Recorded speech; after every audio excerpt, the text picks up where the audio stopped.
ছাত্ৰ ছাত্ৰীসকল, তো আমাৰ চেপ্টাৰ 3 নম্বৰ চেপ্টাৰ মূলক চেপ্টাৰটো শেষ বুলি কৈছোঁ। তাতে এটা এক্সাৰচাইজ 3.4 এক্সাৰচাইজটো বাকী আছে। সেইটো এক্সাৰচাইজ আমি পিছত কৰিম। সেইটো এক্সাৰচাইজ অনলাইনত অলপ অসুবিধা হয়, অফলাইনতে শিকাব লাগিব। এইটো এক্সাৰচাইজ 3.4। তো বাকী চেপ্টাৰটো শেষ, মূলক চেপ্টাৰটো শেষ। আৰু যিখিনি কৰা হৈছে মূলক চেপ্টাৰটো, তাৰ পৰাই কুৱেশ্যন এটা আহিব, ফাইনেলত আহে, সেইখিনিতে হৈ যাব। আৰু যিটো 33.4 যিটো আছে, সেই তাৰ পৰা আহিলে অৰ হিচাপত কুৱেশ্যনটো আহে। অ'কে, যি কি নহওক, এতিয়া আমি নেক্সট চেপ্টাৰটো ষ্টাৰ্ট কৰিম।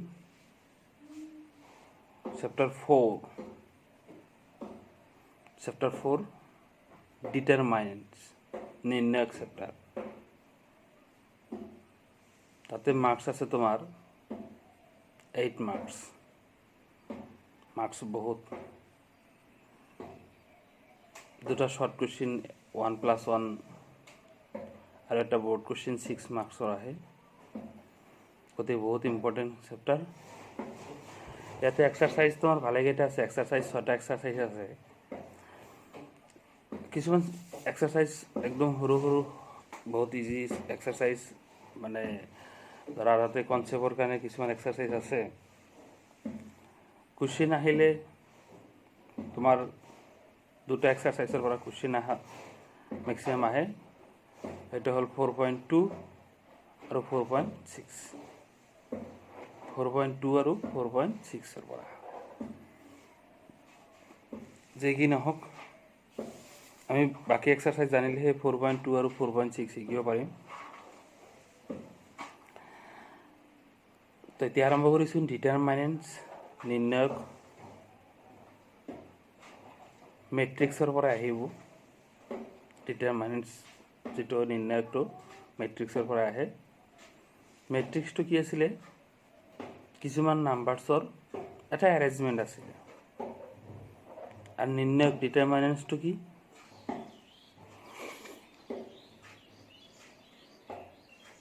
ডিটাৰমাইনেণ্টছটো হ'ল এটা কি নিউমেৰিকেল ভেলু, জাষ্ট এটা নিউমেৰিকেল ভেলু এটা ডিটাৰমাইনেণ্টছ। মেট্ৰিক্সৰ পৰাই তুমি নিউমেৰিকেল ভেলুটো উলিয়াব লাগিব। এটা কথা মনত ৰাখিবা, ডিটাৰমাইনেণ্টছটো চব মেট্ৰিক্সৰ ক্ষেত্ৰত উলিয়াব নোৱাৰি। কেৱল স্কুৱেৰ মেট্ৰিক্স অৰ্থাৎ বৰ্গমূলকৰ ক্ষেত্ৰতে উলিয়াব পাৰি। আকৌ কৈছোঁ, ডিটাৰমাইনেণ্টছ কেৱল স্কুৱেৰ মেট্ৰিক্স বৰ্গমূলকৰ ক্ষেত্ৰতহে উলিয়াব পাৰি। এতিয়া 1 ঘাতেৰে কোৱা, 2 ঘাতেৰে কোৱা, 3 ঘাতেৰে কোৱা, চবকেইটাৰ বৰ্গমূলকৰ ক্ষেত্ৰতহে আমি ডিটাৰমাইনেণ্টছ উলিয়াব পাৰি। এটা কিছুমান প্ৰচেছ আছে। আচ্ছা, 1 ঘাতৰ যেতিয়া বৰ্গমূলক থাকিব, মানে এটা এলিমেণ্টে থাকিব, তাতে চিম্পলভাৱে সেই মূলটো নিজে কি হ'ব? নিউমেৰিকেল ভেলু হ'ব, ডিটাৰমাইনেণ্টছ হ'ব। 2 ঘাতৰ যেতিয়া অৰ্ডাৰ 2 হ'ব, যেতিয়া স্কুৱেৰ মেট্ৰিক্সটোৰ অৰ্ডাৰ 2 হ'ব, তেতিয়া ডিটাৰমাইনেণ্টটো উলিয়াব পাৰি কেনেকৈ? মানে মাল্টিপ্লিকেশ্যন, ক্ৰছ মাল্টিপ্লিকেশ্যন হ'ব। ক্ৰছ মাল্টিপ্লিকেশ্যন, এলিমেণ্টবোৰৰ ক্ৰছ মাল্টিপ্লিকেশ্যন। এনেকৈ এলিমেণ্টবোৰৰ ক্ৰছ মাল্টিপ্লিকেশ্যন হ'লে, এই এলিমেণ্টবোৰৰ ক্ৰছ মাল্টিপ্লিকেশ্যন কৰি যি ভেলু পাম, সেইটো হ'ব কি তোমাৰ ডিটাৰমাইনেণ্ট। মই দেখাই দিম। 3 ঘাতৰ অৰ্থাৎ অৰ্ডাৰ 3 হ'লে তোমাৰ ডিটাৰমাইনেণ্ট কেনেকৈ উলিয়াব পাৰি, এইটোৱে আটাইতকৈ ইম্পৰ্টেণ্ট কথা। Determinant of a matrix of order 3, 3 ঘাতৰ মূলকৰ নিৰ্ণায়ক, আটাইতকৈ ইম্পৰ্টেণ্ট কথা। ইয়াতে তুমি কেনেকৈ ডিটাৰমাইনেণ্টটো উলিয়াব লাগিব, সেইটো এটা প্ৰচেছ আছে। সেইটো হ'ল কি তোমাৰ তুমি যিকোনো শাৰী বা কুলম সাপেক্ষে ডিটাৰমাইনেণ্টছ উলিয়াব লাগিব। মই কৈছোঁ যিকোনো ৰ বা যিকোনো কুলম সাপেক্ষে যিকোনো শাৰী বা যিকোনো স্তম্ভ সাপেক্ষে ডিটাৰমাইনেণ্টছ উলিয়াব পাৰি। এতিয়া ৰ ওৱান শাৰী ওৱান সাপেক্ষে যদি ডিটাৰমাইনেণ্ট উলিয়াও তাহলে কি কৰিম ৰ ওৱানৰ প্ৰথম এলিমেণ্টটো ল'ম। ৰ ওৱানৰ প্ৰথম এলিমেণ্টটো লৈ সেই এলিমেণ্টৰ লগত জড়িত থকা শাৰী স্তম্ভ দুয়োটা কি কৰিম দুয়োটাই বাদ দিম। সেই এলিমেণ্ট ৰ ওৱানৰ প্ৰথম এলিমেণ্টৰ লগত জড়িত থকা শাৰী আৰু স্তম্ভ দুয়োটা বাদ দিলে কিয় তোমাৰ হাতত 4টা এলিমেণ্ট থাকিব। সেই 4টা এলিমেণ্টৰ ক্ৰছ মাল্টিপ্লিকেশ্যন কৰিম। ওকে, যেহেতু আমি ৰ ওৱান সাপেক্ষে উলিয়াই আছোঁ গতিকে এইবাৰ ৰ ওৱানৰ ছেকেণ্ড এলিমেণ্টটো লোৱা। ৰ ওৱানৰ ছেকেণ্ড এলিমেণ্টৰ লগত জড়িত শাৰী আৰু স্তম্ভ দুয়োটা বাদ দিয়া। 4টা এলিমেণ্ট থাকিব। 4টা এলিমেণ্টৰ ক্ৰছ মাল্টিপ্লিকেশ্যন কৰিম। আকৌ যেহেতু ৰ ওৱান সাপেক্ষে উলিয়াই আছোঁ গতিকে ৰ ওৱানৰ 3 নম্বৰ এলিমেণ্টটো লোৱা। তাৰ লগত জড়িত শাৰী আৰু স্তম্ভ বাদ দিয়া। 4টা এলিমেণ্ট থাকিব। সেই 4টা এলিমেণ্টৰ ক্ৰছ মাল্টিপ্লিকেশ্যন। এনেকৈ তুমি ৰ ওৱান সাপেক্ষে উলিয়াব পাৰা, ৰ টু সাপেক্ষে উলিয়াব পাৰা, ৰ থ্ৰী সাপেক্ষে উলিয়াব পাৰা, কুলম ওৱান সাপেক্ষে উলিয়াব পাৰা, কুলম টু সাপেক্ষে উলিয়াব পাৰা, কুলম থ্ৰী সাপেক্ষে উলিয়াব পাৰা। ৰিজাল্ট ছেম আহিব। সেইটো তোমাৰ ইচ্ছা, তুমি যিটো সাপেক্ষে উলিয়াব খোজা সেই সাপেক্ষে উলিয়াব পাৰিবা। এটা কথা এটেনশ্যন দিবা, ইয়াতে এটা প্লাছ মাইনাছৰ ৰোটেশ্যন আছে। প্লাছ মাইনাছৰ কাৰণে এটা ফৰ্মুলা আছে -1 to the power i plus J. এই ফৰ্মুলাটো ব্যৱহাৰ কৰিব লাগিব। মই আকৌ কৈছোঁ -1 to the power i plus J. এতিয়া ৰ ওৱানৰ প্ৰথম এলিমেণ্টৰ তোমালোকে জানা তাক A11। আই মানে কি বুজাইছে শাৰী নম্বৰ আৰু জে মানে কি বুজাইছে স্তম্ভ নম্বৰ। গতিকে প্ৰথম এলিমেণ্টৰ ৰ ওৱানৰ প্ৰথম এলিমেণ্টৰ আইৰ মান 1, জেৰ মান 1। এতিয়া ফৰ্মুলাটোত বহাই দিয়া -1 to the power i plus J. তেতিয়াহ'লে কিমান হ'ব -1 টু দি পাৱাৰ 1 প্লাছ 1 অৰ্থাৎ কি হ'ল -1 টু দি পাৱাৰ 2 যুগ্ম। গতিকে এইটো কি হৈ যাব প্লাছ হৈ যাব। গতিকে ৰ ওৱান সাপেক্ষে উলিয়ালে প্ৰথম এলিমেণ্টৰ কি হ'ব প্ৰথম এলিমেণ্টৰ প্লাছ হ'ব, দ্বিতীয় এলিমেণ্টৰ মাইনাছ, তৃতীয় এলিমেণ্টৰ প্লাছ। ৰ টু সাপেক্ষে যদি উলিওৱা ৰ টুৰ প্ৰথম এলিমেণ্টৰ কি হ'ব এইটো স্তম্ভ নম্বৰ কি শাৰী নম্বৰ 2 কিন্তু কুলম নম্বৰ 1। গতিকে -1 টু দি পাৱাৰ 2 প্লাছ 1 কিমান হৈ আছে -1 টু দি পাৱাৰ 3। এইটো মানে মাইনাছ থাকিব। গতিকে ৰ টুৰ প্ৰথম এলিমেণ্টৰ মাইনাছ, দ্বিতীয় এলিমেণ্টৰ প্লাছ, তৃতীয় এলিমেণ্টৰ মাইনাছ। ৰ থ্ৰী সাপেক্ষে যদি উলিওৱা প্ৰথম এলিমেণ্টৰ প্লাছ, দ্বিতীয় এলিমেণ্টৰ মাইনাছ, তৃতীয় এলিমেণ্টৰ প্লাছ। এগেইন আকৌ কুলম ওৱান সাপেক্ষে যদি উলিওৱা প্ৰথম এলিমেণ্টৰ প্লাছ, দ্বিতীয় এলিমেণ্টৰ মাইনাছ, তৃতীয় এলিমেণ্টৰ প্লাছ। কুলম টু সাপেক্ষে যদি উলিওৱা প্ৰথম এলিমেণ্টৰ মাইনাছ, দ্বিতীয় এলিমেণ্টৰ প্লাছ। অ'কে, এনেকৈ যাব। ইয়াতে এটা ডিটাৰমাইনেণ্টত এটা ইম্পৰ্টেণ্ট কথা এটা আছে। মেট্ৰিক্সৰ চিম্বলটো জানাই তৃতীয় বন্ধনী থাৰ্ড ব্ৰেকেট। ডিটাৰমাইনেণ্টৰ চিম্বল কি ডিটাৰমিনেণ্টৰ চিম্বল হ'ল এই মডুলাছ চিম্বলটো, মডুলাছ চিম্বল। কিন্তু আমি ডিটাৰমিনেণ্ট পঢ়াৰ ক্ষেত্ৰত মডুলাছ শব্দটো ব্যৱহাৰ নকৰোঁ। আমি কি ক'ম? ডিটাৰমিনেণ্ট অৰ অসমীয়াত ক'লে নিৰ্ণায়ক ব্যৱহাৰ কৰিম। ডিটাৰমিনেণ্ট এ, নিৰ্ণায়ক এ। তো যি কি নহওক, এতিয়া আমি নোটছখিনি আলোচনা কৰিছোঁ, চোৱা।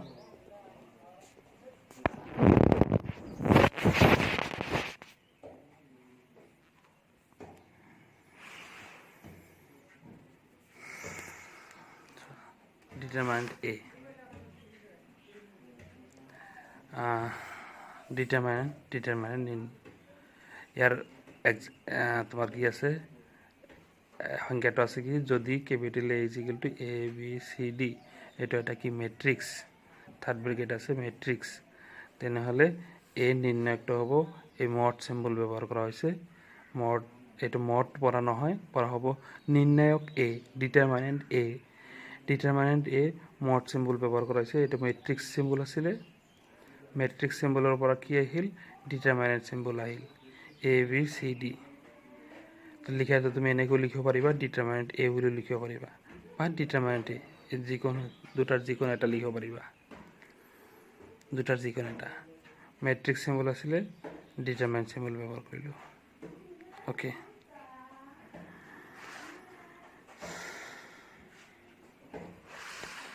তাৰপিছত এতিয়া ডিটাৰমিনেণ্টটো কেনেকৈ উলিয়াব পাবা তুমি? এ ইজ ইকুৱেল টু, এইটো প্ৰথম ঘাতত determinant of matrix of order 1, এক ঘাতৰ মূলক নিৰ্ণয়। ইয়াৰ ঘাত 1, ইয়াৰ ঘাত 1, চ' ডিটাৰমিনেণ্ট এ, এইটোৱে হ'ব। Determinant of matrix of order, determinant of matrix of order 2, দুই ঘাতৰ মূলক নিৰ্ণয়। এ ইজ ইকুৱেল টু, এইটো দুই ঘাত আছে, দুই ঘাত। মেট্ৰিক্সটো কেনেকুৱা আছে? মেট্ৰিক্সটো আছে দুই ঘাতৰ। মেট্ৰিক্সটো আছে, চোৱা, মেট্ৰিক্সটো দুই ঘাতৰ আছে, এইটো মেট্ৰিক্স আছে। ইয়াত ডিটাৰমিনেণ্ট উলিয়ালে ডিটাৰমিনেণ্ট এ, ডিটাৰমিনেণ্ট চিম্বল হ'ব আছে। ইয়াতে কি কৰিম? আৰু এটা কথা টেনশ্যন দিবা, হয় চিম্বলটো এনেকৈ লিখি ডিটাৰমিনেণ্ট এ লিখিব পাৰা, নহ'লে ডিটাৰমিনেণ্ট এ, নহ'লে এইটো চিম্বল ডেল্টা চিম্বল ব্যৱহাৰ কৰিব পাৰা। ডিটাৰমিনেণ্ট এ, এতিয়া ক্ৰছ মাল্টিপ্লিকেশ্যন কৰিছোঁ, ক্ৰছ মাল্টিপ্লিকেশ্যন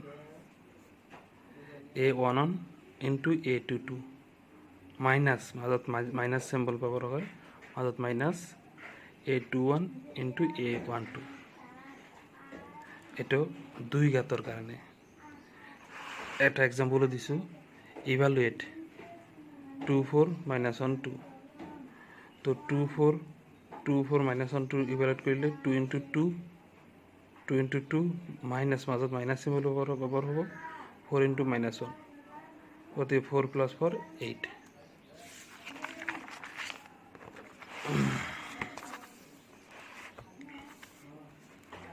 চোৱা, determinant of matrix of order 3, তিনি ঘাতৰ মূলকৰ নিৰ্ণয়।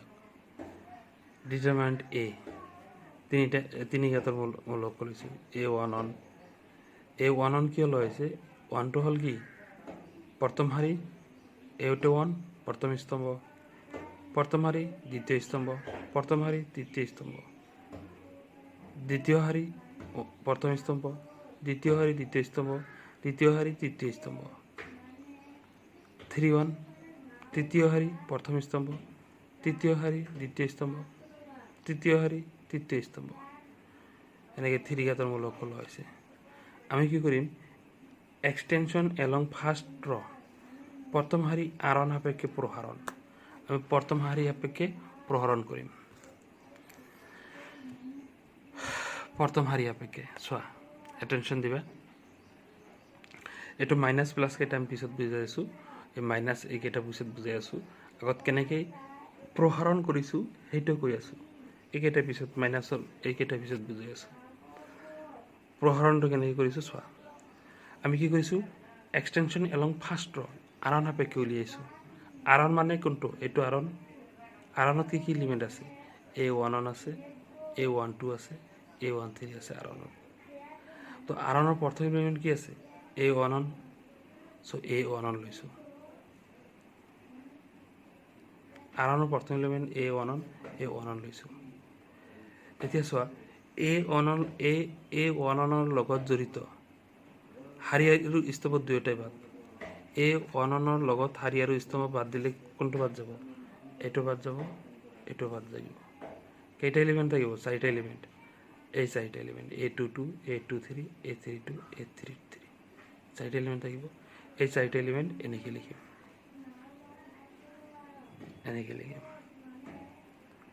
ওকে তেতিয়া নেক্সট আৰণৰ দ্বিতীয় এলিমেণ্ট লৈছোঁ A12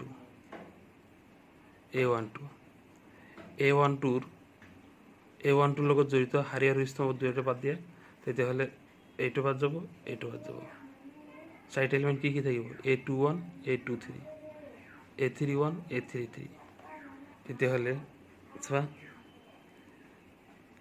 A12 চাৰিটা এলিমেণ্ট এইকেইটা আহিব নেক্সট তৃতীয় এলিমেণ্টটো A13 ইয়াৰ লগত হাৰি আৰু স্তম্ভ বাদ দিয়া তেতিয়াহ'লে এইটো বাদ যাব চাৰিটা এলিমেণ্ট কি থাকিব A21 A22 A31 A32 এই চাৰিটা এলিমেণ্ট ওকে এতিয়া কৈছিলোঁ কি মাইনাছ প্লাছ বুজাই দিম মাইনাছ প্লাছৰ ফৰ্মুলা হ'ল কি মাইনাছ প্লাছৰ কাৰণে ফৰ্মুলা হ'ব -1 to the power I plus j ইয়াতে আইটো কি বুজাব হাৰি নম্বৰ জেটো কি বুজাব স্তম্ভ নম্বৰ এই ক্ষেত্ৰত চোৱা কি আছে A1 অৰ্থাৎ হাৰি আছে 1 স্তম্ভ আছে 1 গতিকে -1 টু দি পাৱাৰ কি হ'ব 1 প্লাছ 1 মানে 2 গতিকে এইটো কি হৈ যাব প্লাছ হৈ যাব প্লাছ হৈছে মাইনাছ মাজত এইটো প্লাছ দিছোঁ -1 টু দি পাৱাৰ ইয়াতে কি আছে 1 2 গতিকে 1 প্লাছ 2 গতিকে কি হৈ যাব এইটো মাইনাছ হৈ যাব মাইনাছ হৈছে ইয়াতে কি হ'ব -1 টু দি পাৱাৰ 1 প্লাছ 3 হ'ব গতিকে প্লাছ হৈ যাব এইটো গতিকে কি হৈছে প্লাছ হৈছে ওকে ইয়াৰ পৰা কি কৰিছোঁ এইবোৰতো ক্ৰছ মাল্টিপ্লাই কৰিছোঁ A22 A33 A32 A23 গতিকে এনেকৈ উলিয়াব লাগিব ওকে তো এইটো আমি যিকোনো হাৰি বা যিকোনো কুলম যিকোনো স্তম্ভ সাপেক্ষে উলিয়াব পাৰোঁ সেইটো লৈ আমাৰ কোনো টেনশ্যন নাই সেইটো নিজৰ ইচ্ছামতে উলিয়াবা কিন্তু ইয়াতে এটা কথা কৈ থওঁ বেটাৰ কোনটো বেটাৰ হ'ল যিটো হাৰি বা যিটো স্তম্ভত জিৰোৰ সংখ্যা বেছি থাকে সেইটো স্তম্ভ বা সেইটো হাৰি সাপেক্ষে উলিয়ালে বেছি ইজিতে ওলাব পাৰি টাইম কম লাগে যেনেকৈ এটা এক্সাম্পল দিছোঁ এটা এক্সাম্পল চোৱা ইভালুৱেট এইটো কি চিম্বল ডিটাৰমাইনেণ্ট ইভালুৱেট আমি এইটো ডিটাৰমাইনেণ্ট উলিয়াব লাগে কেনেকৈ উলিয়াম চোৱা ইয়াতে কোনটো হাৰি বা কোনটো স্তম্ভ সাপেক্ষে উলিয়াবা মোৰ মতে স্তম্ভত 3 সাপেক্ষে উলিয়ালে বেছি ভাল হয় স্তম্ভত 3 সাপেক্ষে উলিয়ালে বেছি ভাল হয় কাৰণ ইয়াতে দুটা জিৰ' আছে